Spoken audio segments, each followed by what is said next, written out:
Idea number two is use of social networking sites to evaluate political decisions.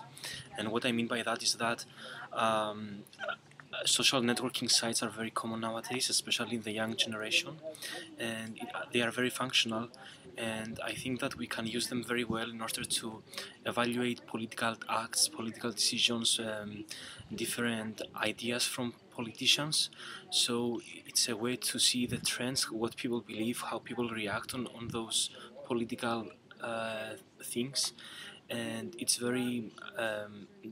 very direct way to understand what society thinks about different opinions and different acts. So if we create a, maybe we can create a platform like Facebook, for example, where politicians or the government can post different opinions or different acts. People can evaluate them and